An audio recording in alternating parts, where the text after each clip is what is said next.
right, everyone. Sorry for the awkward start. Welcome to another live Third Apron podcast. I am your host, Yossi Goslin, back again with my co-host, Sam Quinn. And we're roughly 2 weeks into the season, and we're at the point where, yeah, it's early. Some improvements are happening, though. Like, pretty early on, we're at the point where we're seeing a lot of certain developments, and we kind of know what's for real. We know some that are going to carry over into like the most improved player awards and some other types of accolades, stuff like that. So I felt like it might be a good time to take a look pretty early on at certain developments that could be positive or negative and see how that could affect certain impending contract situations. So there are a handful of teams that this is mostly affecting, several that have upcoming cap space aspirations. But as far as the players go, I think there's like a couple players right now that I think are worth just kind of touching on because it could really impact this upcoming free agency. Sam, what do you think overall as far as like the first 2 weeks and seeing some of these things, how they could potentially like set the stage for like upcoming free agency and extension negotiations? We're kind of in the stuff feels real stage, and that doesn't mean we're at the stuff actually is real stage. So 2 weeks versus 2 months is very different. When schedules have normalized, when like guys have either been healthier or guys that we think of as injury prone have maybe had their annual injuries, we might feel a little bit differently. But like some of this stuff is going to stick. Some of these guys that we talk about are actually really good. I mean, we're going to get into Austin Reeves. I can't say I'm that surprised by the development this has taken, considering how linear his growth has always been. It kind of it's par for the course for him to have made the jump that he's made. Some of these guys, it's a little bit more surprising, and I was very, very much out on. It's kind of worked out interestingly in that there have been a handful of teams we're going to get into. The Lakers, the Heat, the Bulls come to mind first, where they either have cap space like coming up immediately in 26, or they are eyeing cap space like in the somewhat near future, like 27 in Miami's case. But they've had so many guys overperform that you now kind of have to take a step back and say, like, does this make us reevaluate those cap space plans? Which of these guys are real priorities to keep? And if we are keeping these guys, what does that say about our longer term build? So it's been kind of interesting in that regard, and that a lot of these guys have been concentrated on a few teams. Nonetheless, there are some other interesting guys who are kind of flying solo on in those cases, it's more on disappointing teams, but we'll get into that. It's an interesting group of guys this year. I think there's more cap space going into 26, so there's actually more to talk about where like guys actually could get paid. So yeah, it's an interesting group. Let's get into it. So let's start with the biggest guy who's probably made the biggest positive impact on his upcoming contract out of just any other guy with an impending contract situation, and that's Austin Reeves. So far for the season, averaging 31, 5 and 9. Those will probably tamp down. Those are some of that is inflated by the higher usage from the unavailability. Whenever Luka missed a couple games, and obviously LeBron's not here, so especially once they are fully healthy, yes, that will go down a little bit, but still 49, 34, 91 shooting, roughly 10 free throw attempts per games.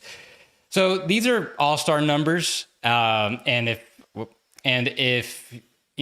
these were to sustain, like these are all NBA numbers, but I think the thing that like, while I don't think any of us really expect those numbers that high to sustain, it's what he's done in the small opportunities where he has been the number one guy, and he's shown an ability to scale up and be a really good number two, and at times a pretty damn good number one option. So with him coming into after what he did last season, I wrote about it on Third Apron, just kind of talking about the Lakers' upcoming cap space situation, where and now every Laker fan should pretty much have it ingrained how he's going to decline his player option. Because he can't extend, his extension is going to be too low for a viable extension, because his salary is too low to give him a viable extension. Now, if I wrote about how the Lakers are probably going to try to have cap space this year, but more realistically, maybe they just use that flexibility in trades, hopefully, and then they could use his small cap hold. They resign him to a bigger contract. I projected that if he sustained what he did last year, his floor might be something like around what Mikal Bridges just got, in the $150 million range. So that's roughly 20% of the cap, which is what Tyler Hero makes, and that's a comp I've been throwing out pretty often for Austin Reeves. Now, with the way he's played in these short bursts as a number one guy, I feel pretty safe that that's now his floor.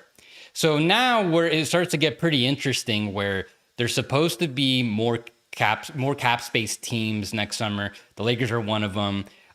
There's the Clippers, the Bulls, as some of the other competitive teams. So if there's a team that now wants to target Reeves as a potential first or second option on offense, and the 20% max is kind of the floor. So now we're kind of looking at maybe, 20, like something sub max, like 22, 23%. Is he starting, like if there is going to be competition, does it start to creep up closer to the max? I don't think he's quite a max player, but I think he's now starting to get start a very interesting conversation for kind of starting to push closer to it if there's competition, because if we're talking like a couple percentage points below the max, then at that point, could there be teams willing to get up there to prime away from the Lakers? But either way, this is like a really, really interesting development. I would expect the Lakers will keep him at all costs, and that will be a very just another interesting wrinkle where his price seemingly has gone up. And how is that going to factor into Laker team building with the Luka's next max and their aspirations to get probably another max player?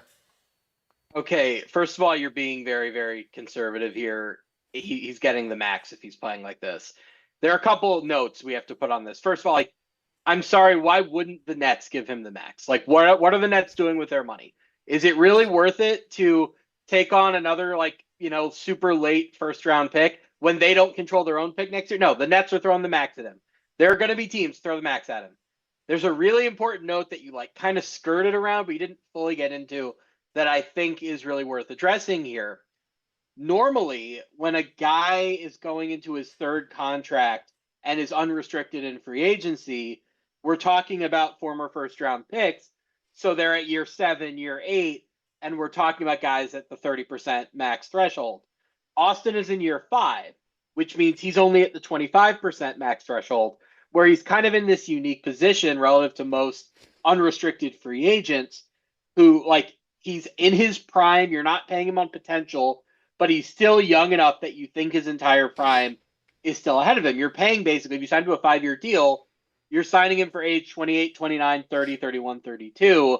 That's the prime. So the idea here is you're getting the best years of his career, and the guy he is right now, based on some of the maxes that we've seen, probably has to be a max.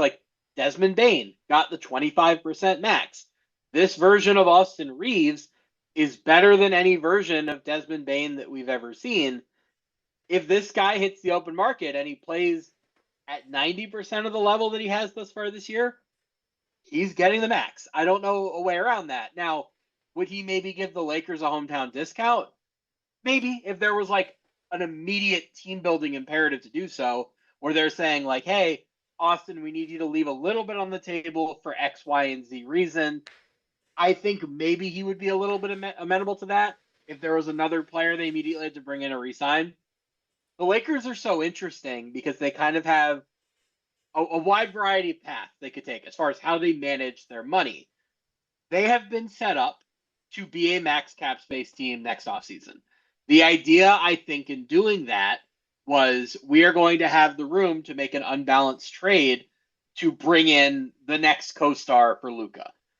Now, if Austin maybe is that next co-star, or you get Austin and you get another guy through trade, but you don't let Austin go, you do start to ask some questions about, okay, maybe do we operate above the cap?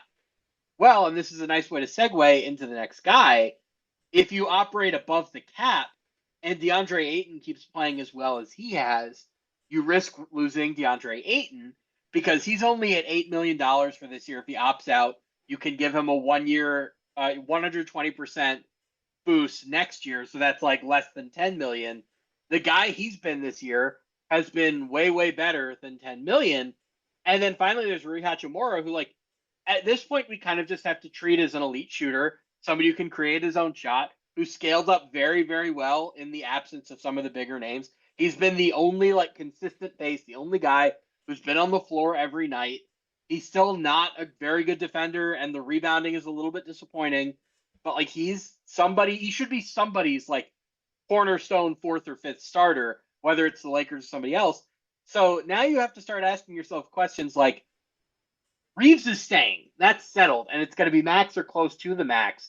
What do we want to build around them? Is Rui the priority? Is Ayton the priority?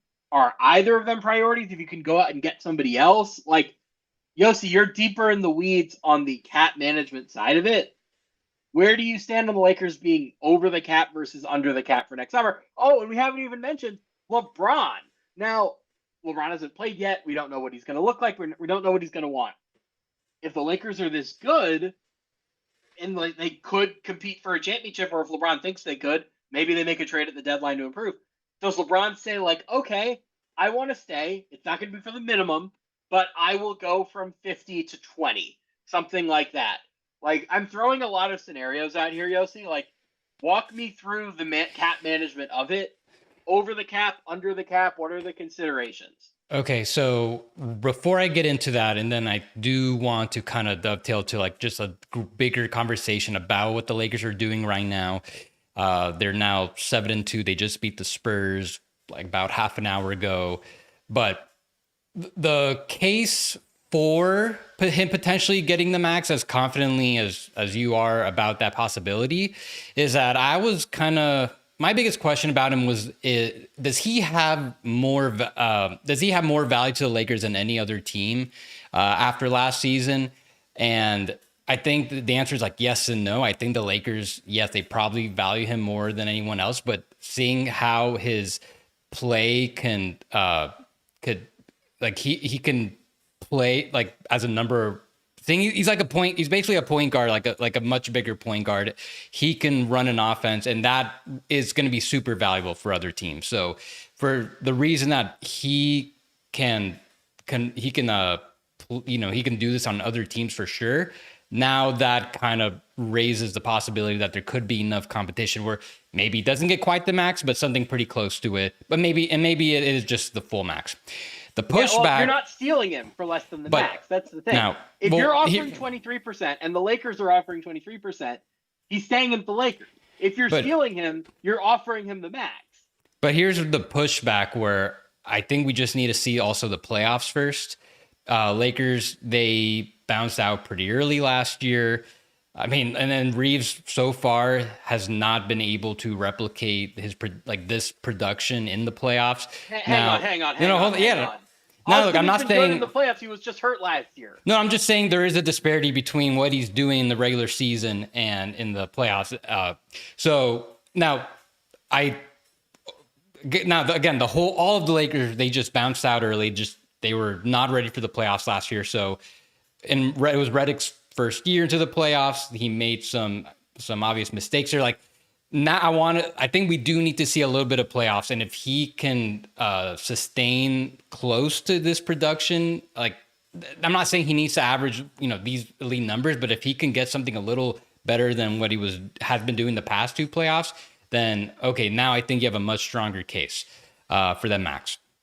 Because the comparison I see is like what Jalen Brunson did. Well, he wasn't undrafted, but a second round pick, but he just really like became a star very suddenly in his fourth year. And then the timing just worked out perfectly where he entered unrestricted free agency, got his deal with the Knicks. But in the playoffs, like he held up. He crushed it in the playoffs for the Mavs. So now as for your question, as far as like the opportunity for the Lakers to do something, I think now with this development, it's better that the Lakers act sooner than later with their flexibility, because if they were going to get Reeves at something well below the max, like 20% or below, before this explosion that he just had, then that gives the Lakers a lot more room to have more time on their decision making.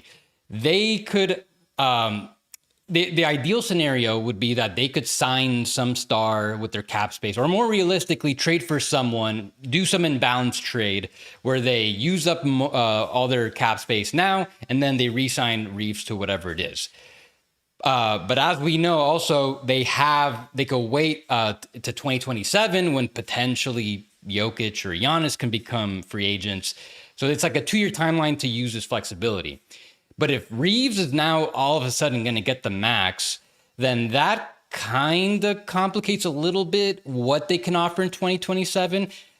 Like then it might be like a, $10-15 million difference on his annual salary, in which case then if he's going to get to the max or close to it, then it's better that the Lakers act now and not have to worry about doing some other gymnastics later to save more money so they can actually get a max slot if that's needed. So that's kind of where that's the wrinkle, where the Lakers, like the better Reeves is, the sooner they're going to want to act and use up their flexibility, because they're going to have less flexibility now the more money he's going to get. But then then the other thing about the Lakers, we talk about Aiden and Rui. Really, I don't think anyone is under contract long-term other than Luka and Jared Vanderbilt, but, Jared Vanderbilt just has that long extension. So with Rui, I really think with like Rui, LaRavia, I think the Lakers definitely have some long-term options there, especially like the way LaRavia is playing right now. If he sustains this, he's going to make everyone, I think Laker fans have already forgotten about Dorian Finney-Smith. We made a big stink about him leaving. But now, like, if this is going to be the player, if this is the player he is, then just letting him go to maximize that mid-level spot, to bring in Aiden and LaRavia, and then replacing the defense with Smart. Like, so far, all these moves have worked perfectly, as good as like the Lakers could have possibly hoped for. I don't know. I think it's kind of tricky when figuring out if the Lakers should start extending some of these guys. Like, I think they're going to have to, at some point, make some kind of long-term commitment. Like, I know Rui's the more pressing guy, and I think he's deserving of some type of contract soon. Aiden, he's got that player option. I mean, the Lakers are kind of limited anyways. If they decide they want to stick with him long-term, that's still going to take some time, because he's going to want to get paid more. They got to build up his bird rights. So, I don't know. I think they're probably just going to like keep their flexibility as open as possible and hopefully make their moves. Like, the best case scenario is that they can make some trade now using all their expiring contracts with, Vincent, Kleba. You can bring back an expensive player with that amount of salaries, and then you could just re-sign everybody, Aiden, Rui. I think that's kind of the best case scenario at this point if you're trying to keep everybody. So Ayton is really the swing piece, because he's the only one they can't just re-sign with birds. They have to have cap space to re-sign him. And I think the interesting question here is basically going to be, it's going to be kind of the game of musical chairs at center. Isaiah Hartenstein, team option, could become a free agent. Mitchell Robinson, a free agent. Maybe the Knicks re-sign him. Maybe that becomes a little bit too punitive. Like, there are a lot of Jalen Duren, who we're going to talk about as restricted, Walker Kessler, restricted. There are a lot of centers out there, and I don't know that there are going to be enough seats for DeAndre Ayton to get like a big contract from another team. He might look at it and say, even if he played really well, his best move is to build up birds with the Lakers. And there also might be some hesitance on the market's part because we've seen what he looks like on a normal team like the Blazers. In the end with the Suns, he's kind of a mercurial guy. You don't know if you're going to be super enthusiastic about bringing him back. So, or bringing him in if you're a different team, like if he's doing well with the Lakers, he might opt in. And if he does opt in, that makes things a lot easier. I probably would think about extending Rui now if I could, just because I want the option of trading that salary over the summer, and you want to get that 6-month trade restriction out of the way. Trading Vincent and trading Kleba for something useful this year, like the more they win, the likelier that becomes. I think at some point in the next year, they will have made a trade involving at least one first round pick. The question is, are we talking about it at this year's deadline when it's one first round pick and those 2 expirings, and you go out and you find like the best 3-and-D wing that you can? Do you hold that pick and say in the offseason, oh, we're going to trade 3 picks and we're going to get like a big name who, along with Austin and Luka, is going to be the core? Are you saying then we lose Ayton and we're just going to use the pick to replace him with a different starting center at that point, maybe using some other salaries that we have? Maybe that's Rui, if you do extend him anyway. It's hard to predict it at this point. We're going to have to see how the deadline plays out before we can say anything too definitively there. Fortunately, Laravia is 2 years guaranteed. Finally, Pelinka doesn't give an option. He gives player options to everybody. Laravia, the first guy he gets for 2 guaranteed years, is going to be very helpful. They'll have early birds to re-sign him in 27. So it's an awkward position where we kind of, there's so many dominoes here and they all kind of affect one another. And that's before we even think about what happens with LeBron. And you could tell me almost anything. You could tell me they just say, we are done, we're out of the LeBron business. You could tell me he plays so well and they go so deep in the playoffs that they just say, we're going to re-sign him for another 1 year, $50 million. I don't know. We're going to have to see how that one plays out. But the Lakers are the most interesting team, I think, from a cap management perspective this offseason, because they could just go in so many different directions. And I think it's going to boil down to this. They're 7-2 right now. If we get to February 1st and they're the number 3 seed in the West, you're doing yourself a disservice if you don't go for it. You don't try to make a real run now. And if you try to make a real run now, then everything else that you're doing is going to be in service of keeping this team together. If it's February 1st and they're the 6th seed and this early hot start has been kind of a fluke, then maybe you take a step back and say, no, it's really about getting the next star. So it's like, we're going to have to touch back base on this in a month and then again in 2 months. And by that point, we'll probably have a better idea of what is actually real. But again, 2 weeks in, we're at the what feels real stage. And the Lakers feel pretty real to me. Like, Luka looks like the best version of Luka. Austin looks like an all-star. The guys they added this offseason have been everything that they could have hoped. Like, they've got a real team. They've got a real shot. Like, let's see what they can do with it. I think you're right. I think the Lakers probably do something. Like this is their best start since the championship year. Well, even after that, I was going to say, I looked it up. Their 2021 season, they also had like a really good start, like a 6-1, 7-1 start. I remember that was beat the Rockets so bad that Harden got traded the next day.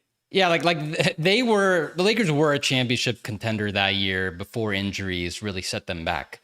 A lot of people, chemistry. A lot of people. Well, yeah, the offseason moves were pretty questionable, but still, like a lot of people feel like the Lakers could have gone to the finals had Anthony Davis not gotten hurt. Okay, I'll just say it. They would have if they hadn't signed Andre Drummond. Anyway, I've said my piece. So like the pipe dream would be the Lakers can use I've projected about $48 million in cap space. They could spend this much, then use then re-sign Reeves with that small cap hold, give him up to the max. I think they're going to try to do something. Now, right now, they can only trade one first-round pick, that 2031 or 2032. So in order to maximize their picks, I think what they would try to do is try to trade their 2031 now. So then their 2033 and their 2026 pick, which I have projected at 20 before the season. Now it's going to probably be much lower because they're doing much better. So then they'd have 2 tradable first-round picks next offseason. So they could get a lot with their 2031 pick, I think. So in that case, then if you're making your move now, then you have more incentive to extend Rui. I would suspect he probably gets around the same amount he's currently making. He's making about $17 million a year. Maybe he makes a little bit more. You mentioned that trade restriction.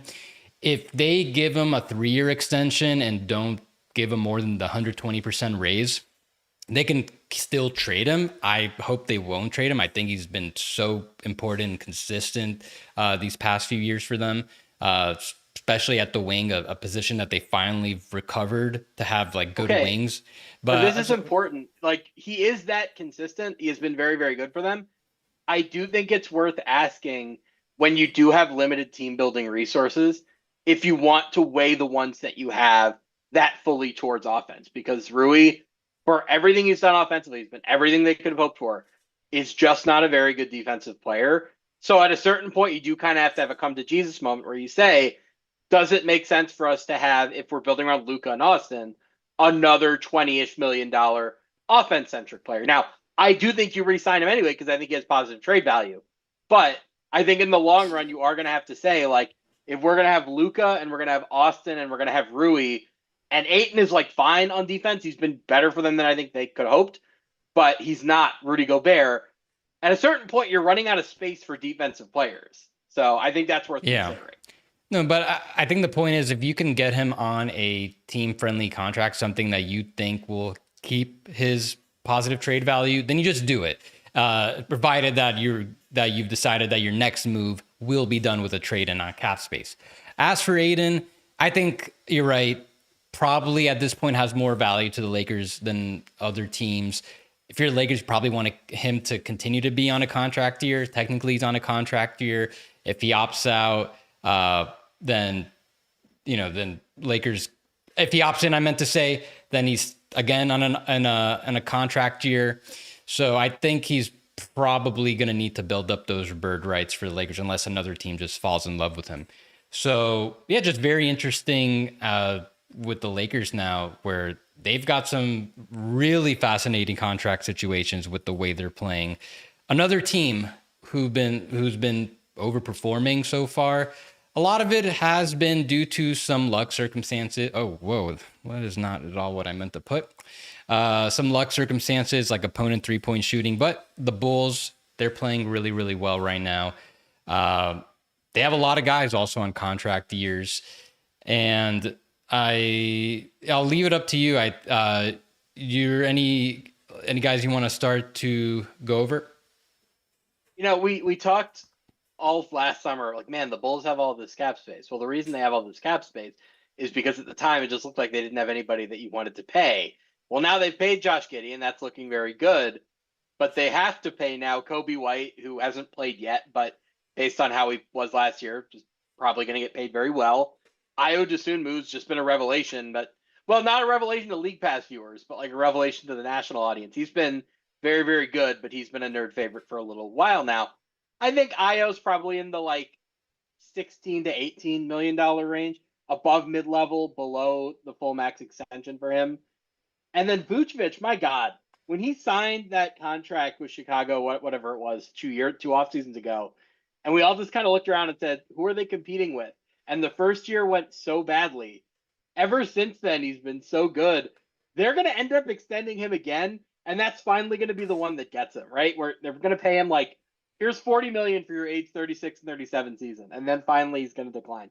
They have to get like an actual long-term center in there, somebody who's at least kind of athletic and can protect the rim a little bit.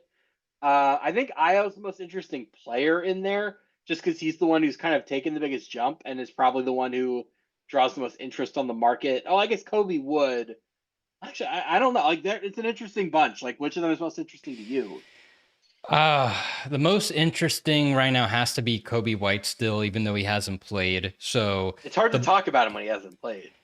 Yeah, and then the Bulls are playing. I mean, it shouldn't really matter that the Bulls are playing this well without him, but they can get also to above 40 million cap space while being able to resign him. Same dynamics as Austin Reeves. His salary's too low for him to get a viable extension, but his cap hold's low enough that the Bulls could do some creativity while bringing him back. Now, Ayo Dosunmu, also like a lower cap hold, they could do the same thing with him, but the thing is, like with the Lakers, I don't expect the Bulls either to do anything with cap space. I think now the more interesting decision is who do they want to commit to? Because as good as this start has been, I think you can look at like with Vucevic, for example, they can extend him again, like, but like how, like, I still don't really think he's, how old is he now? Like 33, 34 by 35. now? This is his 35 season. Yeah, like he's not a long term player for the Bulls. And even as well as he played last year and as good as he's playing right now, I'm still not even entirely sure he has positive trade value, mainly because of that contract and just how many teams are kind of set at center. And with like some contending teams, I'm not sure he'd start for a lot of them with his defensive deficiencies. So I do think the Bulls will come down a little bit. There, like I said, there's been a lot of luck going on, like with opponents shooting stuff like that. I think they're a good team though. They're a respectable team, and I think they should at least make the play-in. Maybe they do finish top 6, like we're hoping. So I think the bigger thing, just like who do you want to commit to? Don't. I think like the Bulls should probably use this opportunity with Vucevic to potentially get positive trade value for him if that's out there. Kind of like they did with Levine last year. They didn't get positive trade value. They just used the opportunity for him to play as well as he did so they can actually just get off that contract. But if with Vucevic, I think they should probably realistically just start trying to see what else is out there, see if there's another center out there that they can get to be a part of their long-term core. Everyone else, though, I think it's just worth bringing him back if the contract makes sense. I think Io's probably like closer to a mid-level type guy right now with the way he's playing. But either way, we both agree he's probably looking at a big raise. He can actually extend right now. He's eligible for that veteran extension that's 4 for 88. I don't think he's going to get quite that high. Neither do you.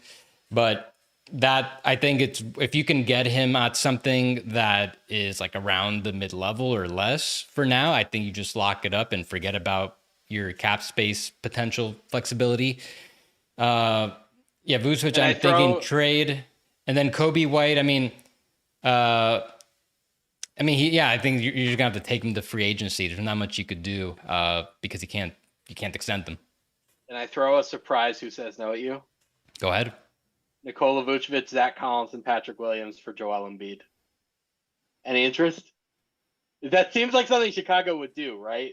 Like last year, Chicago spends all summer trying to trade Zach LaVine, and his value just won't budge, and nobody wants him. And then finally plays well enough in the first half of the season that they move Zach LaVine to Sacramento, and then immediately the Kings realize, oh, nobody wants to trade for Zach LaVine. What have we done?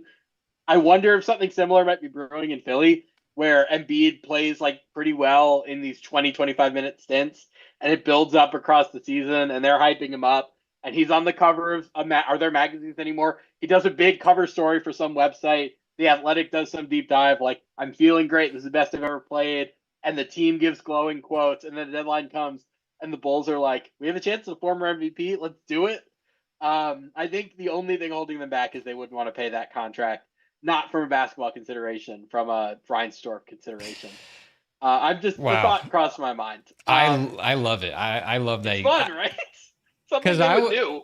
Because I was even thinking about an Embiid trade the other day. I forgot which team. It wasn't the Bulls. I think it was maybe even. You pitched me the Pelicans because somebody pitched me the Pelicans. Oh yeah, you know what? Maybe it was the Pelicans. I don't think I said it to you. I was thinking something like Zion, which a big part of that is the non-guaranteed aspect of his contract, but the Pelicans trading him and I guess one other bad contract, either Poole or Murray, for Embiid, and then I guess the Sixers have to send back some other salary to help with the salary matching. But would the Sixers give up assets to do that? Like, if you're the Sixers, would you give up one unprotected first-round pick in the year of New Orleans' choosing to trade Embiid for Zion? Because I kind of think I would. I don't think they would. I would. I guess it depend on what it is. If there's like a certain amount of protection on the pick, the contract, like yeah. No, I'll tell you what. Not even one of their picks. Make it the Clipper pick in 28. The unprotected Clipper pick plus Embiid for Zion.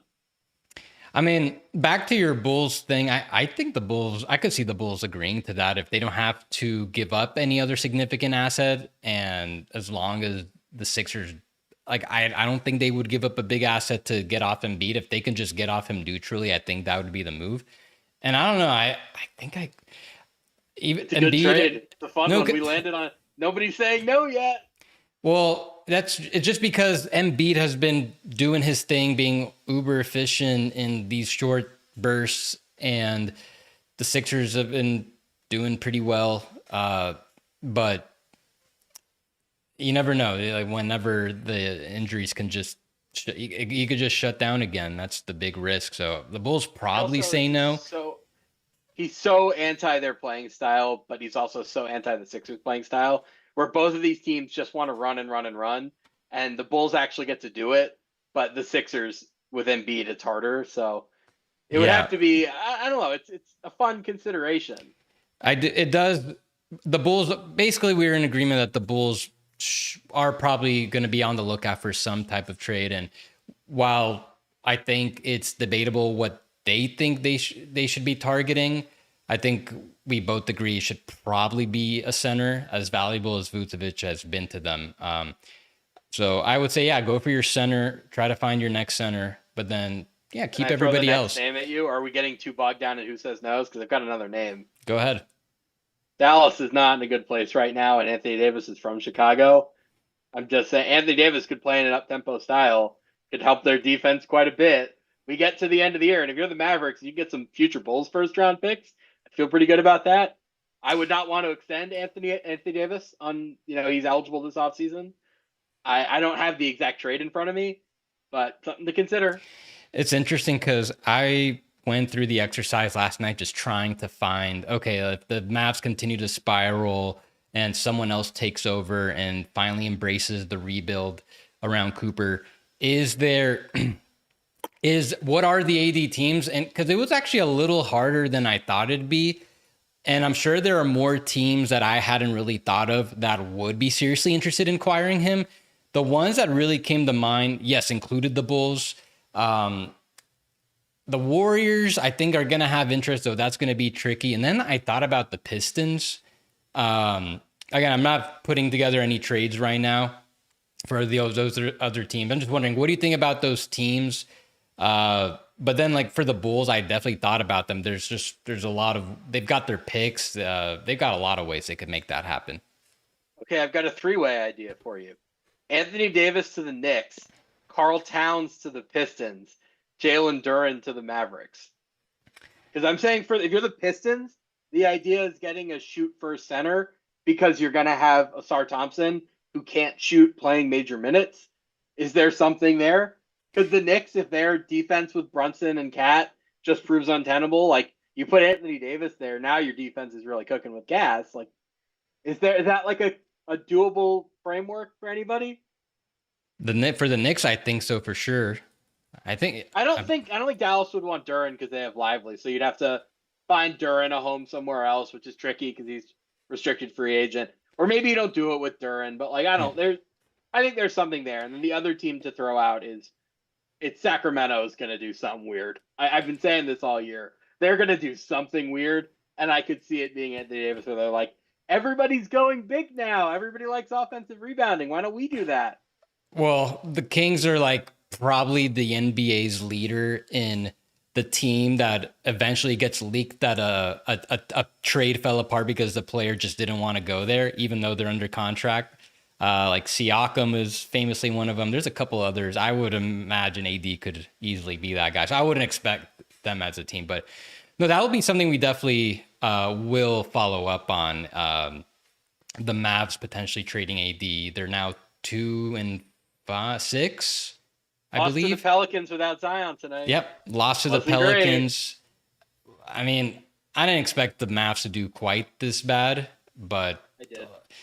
So far, I'm taking some victory laps on me being lower on the Mavs and Magic than consensus. I'll just put that out there. But right. I think you were right about the Magic. Anyway, we've gotten very far off course. We got to talk about contracts. You mentioned Jalen Duren, which does bring us to one certain type of category. It's not a team, but I do want to talk about how some of the upcoming restricted free agents will fare. So first, I mean, might as well just touch on Walker Kessler. He's out for the year with a torn labrum. I mean, do you have any fear about like how this might impact his market? Are you already kind of tepid, I guess is the word, about next year's cap space, more friendly environment potentially benefiting restricted free agents? Or is his fate going to be more so dictated by the market like this year's crop of restricted free agents? As I look at these teams, like I could see the Bulls throwing a big offer sheet at a restricted center. And Duran, I think, is likelier to just stay with the Pistons. I think the Kessler thing is going to take a little while because of the injury. He was playing really, really well on offense before he got hurt. The rim protection's always been there. The offense was like kind of a revelation early in the season. And like, you're never going to use him as like a real true hub. But if he's like, scoring 15 to 20 a game and is like one of the best offensive rebounders in the NBA, all you really need at that point is get just good enough at free throws that you're not getting hacked, which has been a big problem for him in his career. Once you get there, now you're in some pretty interesting territory where like I don't think Miles Turner money would be unwarranted at that point. Like 30 million a year kind of seems reasonable. That's Jared Allen money. I think Walker Kessler, as he ages into his prime, pretty reasonable. So it's a little bit of a bummer that he's now going to miss the season and we're not going to be able to see it. That said, it's hard for me not to think back to Austin Ainge's introductory press conference where he got asked about like, hey, are you going to manipulate Walker Kessler's minutes anymore? And he goes, no, we're not going to do that anymore. Well, he got out on a technicality, I guess, because he was playing so well that they were going to have to start doing some shenanigans to help their tank. And now Utah's tank is probably safe. I think with Walker and the centers, so let's think about this year's restricted free agency where we had mostly guards and then one wing and Jonathan Kuminga. I'm sure all the guards were looking at Emmanuel Quickley's deal last year and said, give me that $32.5 million a year. I think I'm as good or better than that. And every team said, no, you're not going to get close to that. And, we want to pay you like something closer to, I guess, market value.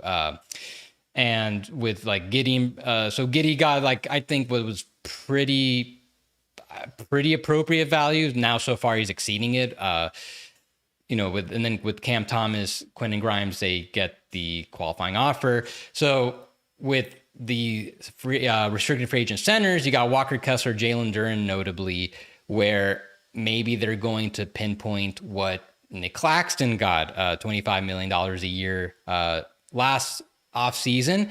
And Jared Allen also got about $30 million a year in his extension. Right now, neither of those deals are looking particularly great. Now, granted, Walker and Jalen Duren are much younger and they're arguably better than those guys. So I kind of get the feeling they're while they might be pushing for that kind of amount, I think it's just going to be more so kind of like how Giddey played out, where these the teams are going to just offer no one's probably going to make you a big offer sheet. This is kind of whether it's like 25 million a year or something a little bit less, kind of closer to what Miles Turner got maybe. This is the market. This is what we'd like to give you. This is like fair. No one's offering you anything else. So I think Walker will be okay. The Jazz also have a similar situation as the Bulls and the Lakers, where they have a lot of cap space, and then they could re-sign Walker Kessler after using it. The Pistons don't. They've been having a lot of cap space these past few years. Now with Cade extended, they do have some flexibility, but assuming they lock up Jalen Duren and Jaden Ivey, it'd be gone. Even just extending one of them is going to really take away their flexibility. And then you got Asar Thompson coming up. I feel pretty confident that Asar Thompson is going to be a part of the Pistons' long-term future. Now, this is something I've been thinking about. It's probably not as bad as my question might make it seem. But if you're the Pistons, do you have any concerns at this point about giving Jalen Duren a long-term big deal with knowing that Asar is going to be a part of the starting and closing lineup and the potential having two non-shooters, I think they could definitely work around that, but I do question if maybe they they might want to. Now that he's not extended, it's much easier to trade him, and maybe they could use him towards their big move, whatever that may be, and try to maximize their shooting and spacing around the SAR. Yeah, I think they're in kind of the enviable position. Cade's at the max and worth the max, no questions there. They're not going to have somebody, I don't think, based on what we've seen so far this year, that's gonna like the next highest guy is going to be 25 to 30. Like Asar right now is not Amin. Amin's getting the max. Asar is going to be like 25 to 30. And by the way, that even projects in some improvement because he has not been that great this year, at least relative to what I expected. Duran maybe 25 to 30.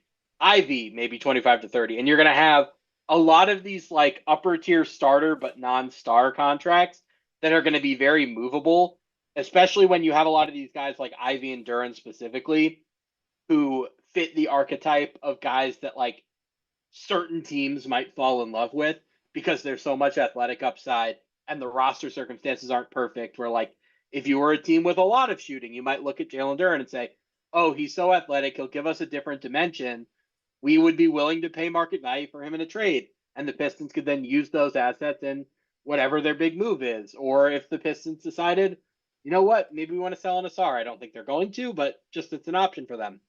There is something kind of freeing in the second apron world in only having one max, but then having a lot of guys after that who are making 20 to 30. And therefore, you can kind of stack these Tetris blocks from a trade salary perspective much more easily. So, if I'm the Pistons, I'm just like, you know what? You're playing well. Let's keep the team together and we'll kind of figure it out when it's opportune. Because right now they're gonna be a 50-ish win team. I don't think there's any real imperative to start optimizing for the playoffs quite yet. They're still so young. They still have to see how far these guys have to grow. I would not be panicking here. I think the most interesting restricted free agent is somebody that we haven't talked about yet, and he's a tough guy to talk about because he's only played 2 games, but those 2 games have been very, very interesting, which are Benedict Mathurin, who destroys the Thunder in their season opener, very good in the next game, and we haven't seen him since. There's kind of a bigger team-wide conversation to be had here as well. The Pacers, I'm going to charitably say accidentally, and there have been a lot of injuries, so I'm not really putting any spin on that, have gotten off to a very tactacular start. And I wonder how long it's going to be before the Pacers look around and say, like, if we're bad for 5 more months, we could have Darren Peterson and Tyrese Halliburton next year. Like, I think that's a thought that's going to occur to them pretty quickly. But that puts you in an uncomfortable position with Mathurin because he's playing for a contract. And this Halliburton injury is like the golden opportunity for him, not only because it's, more minutes with Halliburton out and more shots. The Halliburton playing style is like Mathurin is, and I'm not the first person to say this, Mathurin was always kind of the guy on the team that didn't really like to play that way, where he wanted to have the ball more in his hands, and he's more of an on-ball slasher type that does pound the rock a little bit and doesn't want to play in that freewheeling style quite as much. So this was kind of his only opportunity to say, like, on a normal team, this is closer to what I'll look like. And the first 2 games were very, very encouraging. But he's on a week-to-week schedule right now as far as recovering from this foot injury. If in 2 weeks the Pacers are 2-13, the Pacers might say, "Hang on, Ben, like let's slow your roll a little bit." And what often happens behind the scenes in circumstances like that is the team and the player quietly talk about a contract and like I'm not gonna say illegally agree, but that's something to watch out for. Where like if they really do tank, they might find reasons not to play him. Just throwing that out there. But he had been very, very good early in the season. And he does bring something that I think even the Halliburton version of that team could really use, which is that he gets to the line like crazy, or at least he was early in the year. And he's so athletic that he's going to be like having that extra dimension that isn't sort of within your free-flowing pass-heavy offense is kind of a nice curveball. And we saw that in the playoffs where once or twice a series he would totally explode. And then in the other games, Carlisle just wouldn't use him as much. It's going to be tricky because you have Halliburton and you have Nemhard, and maybe you're going to draft a guard next year. We'll see where their lottery pick ends up. But like, I personally would be in the camp of like pay him and figure it out later. But it's a really fascinating situation with a lot of tendrils. I could also see them selling high on him, frankly. Like, if you don't plan to re-sign him, he looks so good. Maybe there's some other team out there that's like, yeah, we'll give you 2 first-round picks to have his restricted rights. Let's go for it. I just wanted to close out on Dern quickly, where I think you're ultimately right. Where, first of all, I forgot who reported. Someone reported that Jalen Dern was looking for like $30 million a year. I think that could be problematic, considering that,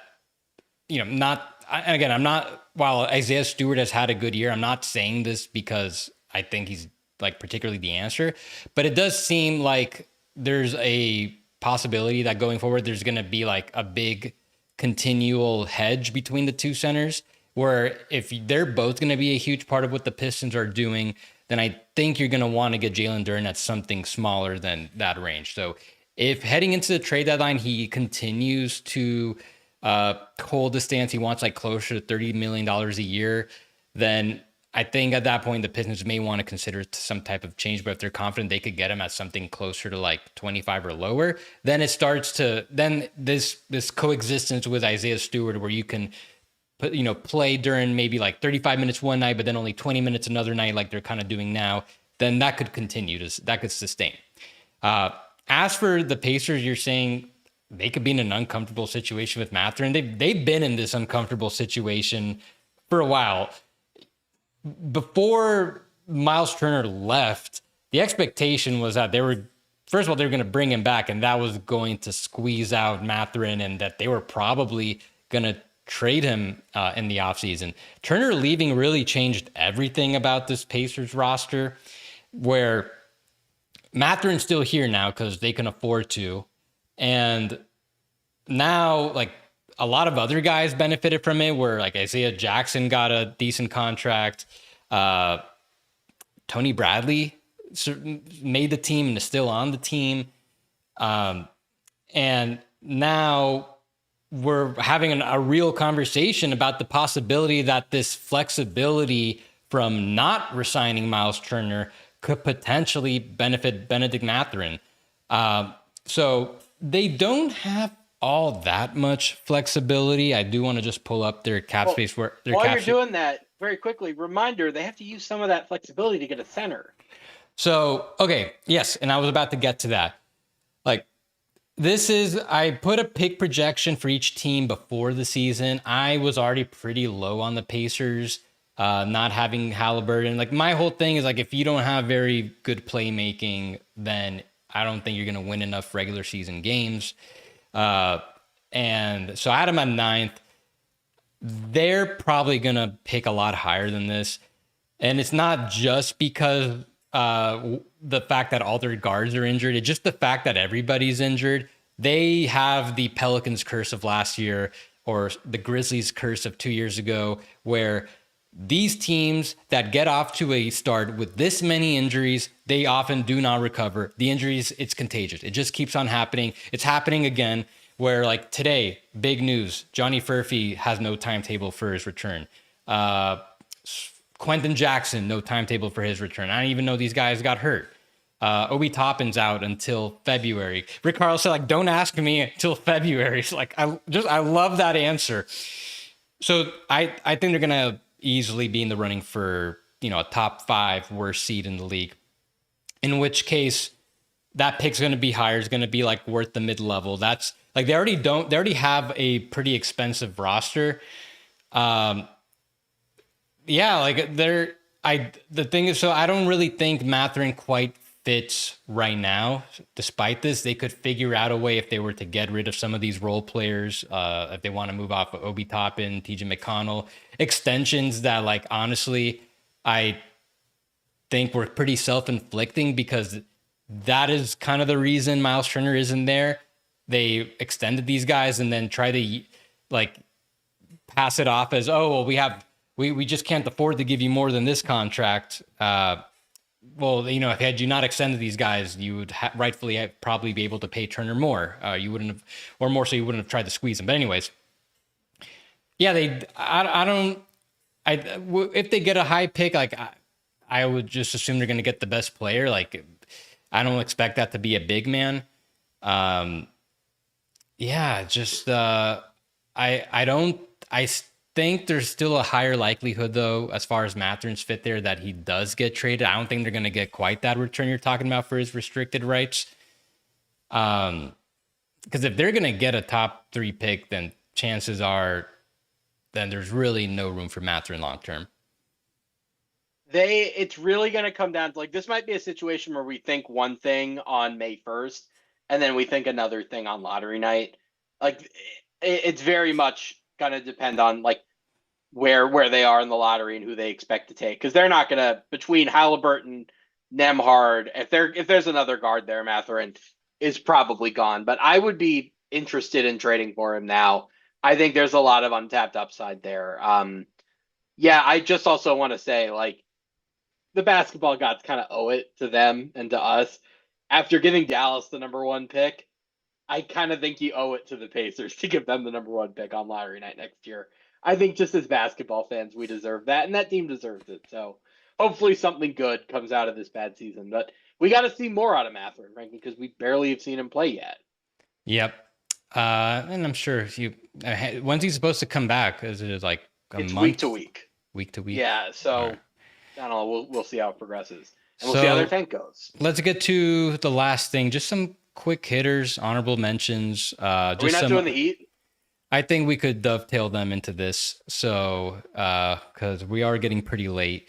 Yeah, I mean, we might as well just start with the Heat really quickly. Jaime Jaquez, making a big case for 6th man of the year.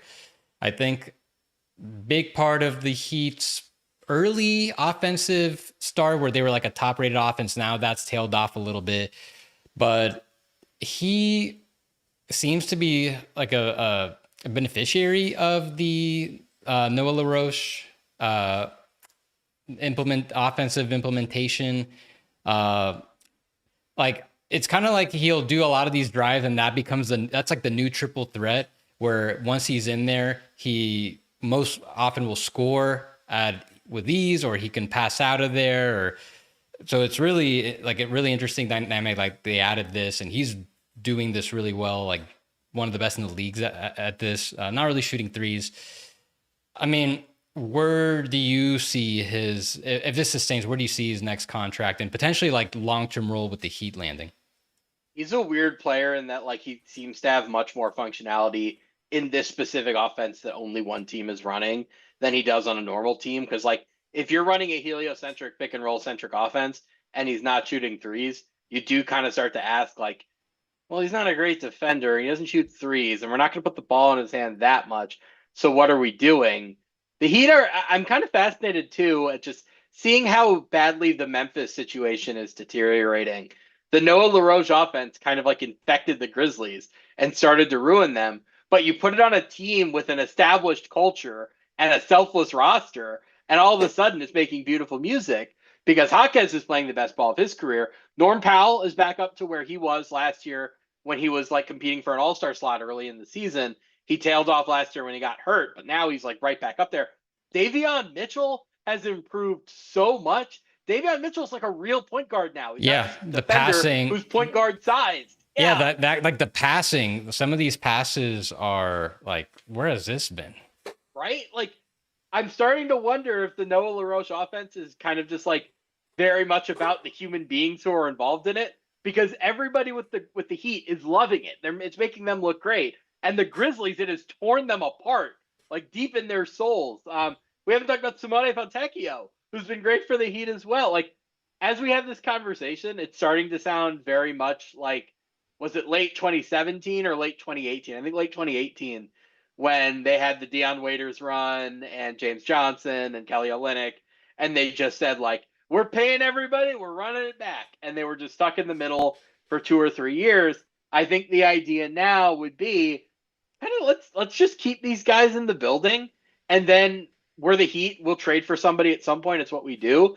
They haven't even had Tyler Hero yet, but like I think Jaquez's next contract will probably look very team friendly to the Heat specifically because they're the only team that's really in a position to maximize him like this. Like, I don't know, like I, above mid level, but not that much, like 17, 18 million a year. That sound right to Yeah. you?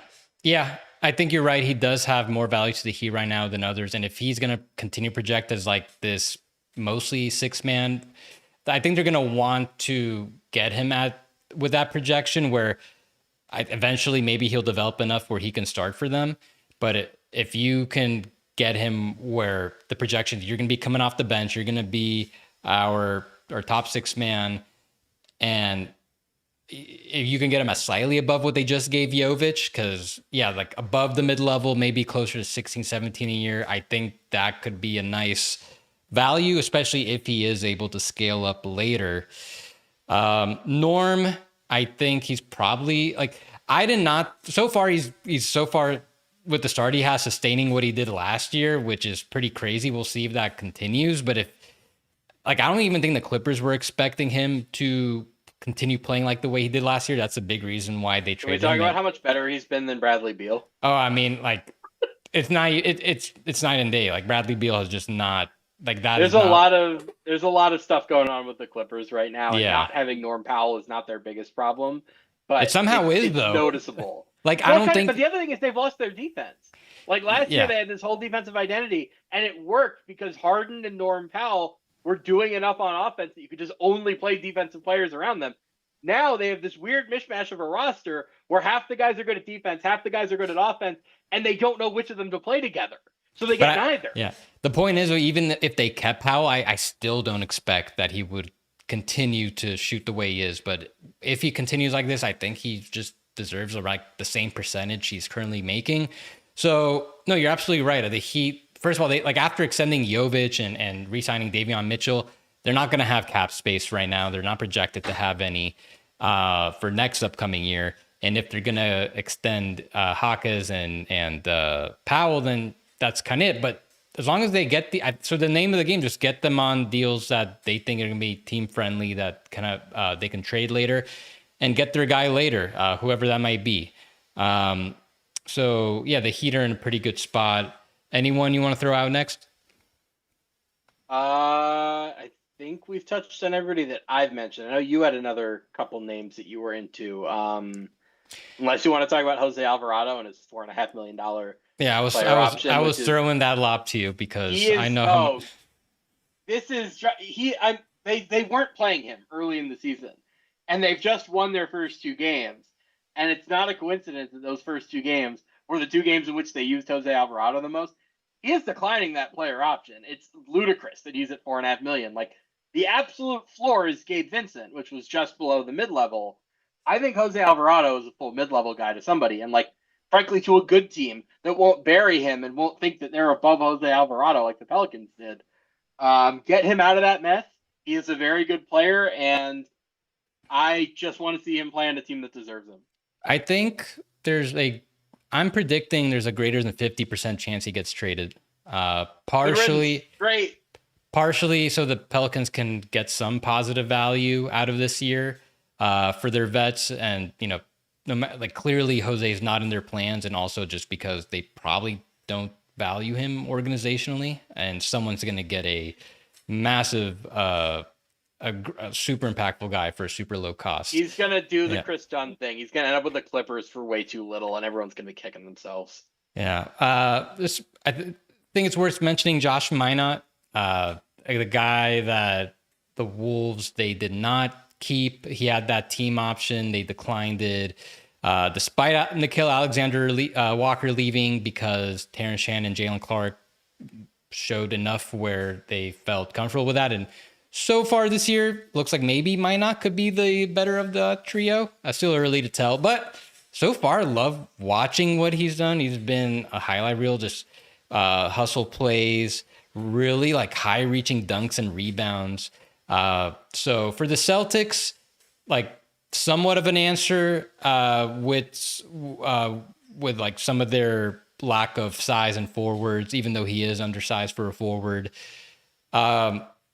could be kind of like this year's Gershon Yabusele, where this guy got the minimum and he was super impactful as a reserve, but then can potentially slowly start to get a little bit more money. Maybe he could get like taxpayer money. I think though, like he could be a very interesting trade candidate this year. Like think about if you are a team like the Knicks who could really use another, just like a player off the bench for the minimum. There's very few options you can really do. Maybe the Celtics can get like a couple seconds for a minimum signing like him.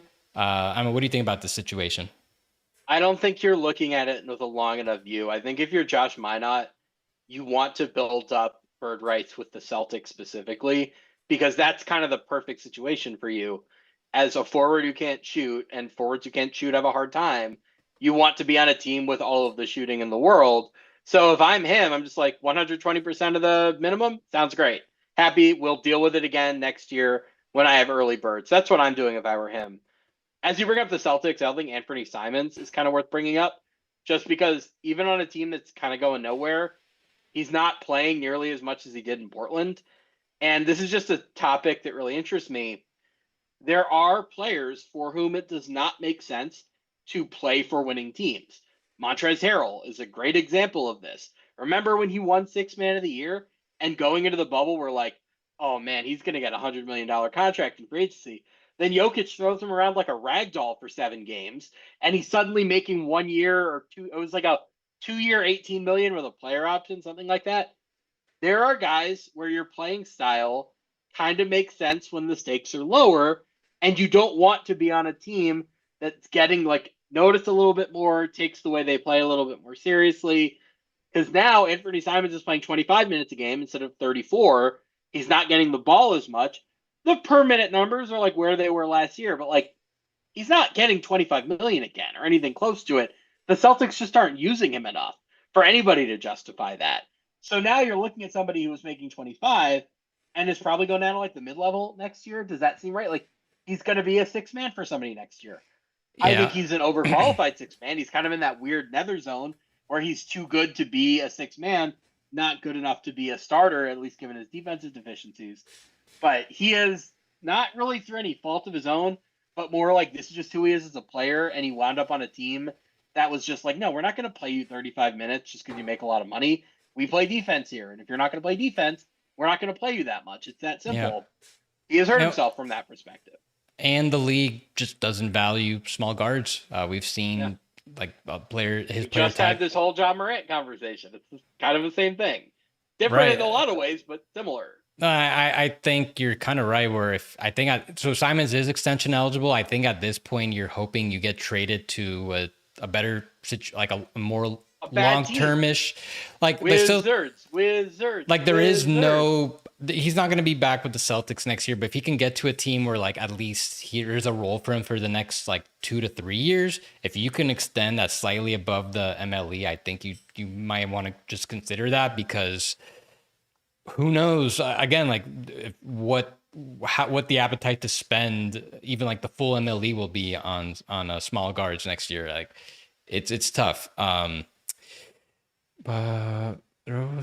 Who else did we? Oh, and then okay, I'll just kind of close it off with a couple guys. Yeah, I guess it's kind of more on the negative end, like where Anthony Simons could be looking at is looking at a salary reduction. Tyus Jones, not great. Not like he got the minimum last year with the Suns. Like there was no market for him, and I really felt like that was going to be a great opportunity for him, and he did not play well enough, and then goes to the Magic, gets this $7 million contract, and is just not really an NBA player anymore. Wondering if that might just kind of wanted to like touch on a couple guys like this. He's probably looking at the minimum again. Has just not helped the Magic in the non-Suggs minutes. Klay Thompson, he still got another year on his contract. Finally got demoted to the bench. Played a little better in that role, so maybe going against second units can help him. But man, it's rough. And I'm very curious. I Like, see a 1 year minimum with the Warriors in his future. well, I'm even thinking like at that point when after everything, like you've done everything, like what more do you have to accomplish? Like, is this even a sit? Like, do you even want to? Do you even want to like continue? Like, I'm more It's Dwayne thinking. Wade, man. He's gonna end up back with the Warriors. Yeah. I don't know, just a couple guys where it's like, yeah, the next contract's definitely not looking too good. Anyone else before we close? No, I think we touched on everybody that I wanted to touch on. Yeah. All right, guys. Make sure you are reading Sam's work on CBS Sports. He is putting some great work over there. Make sure you all subscribe to Third Apron wherever you get your podcast. Subscribe to the Substack. And we will be back sometime next week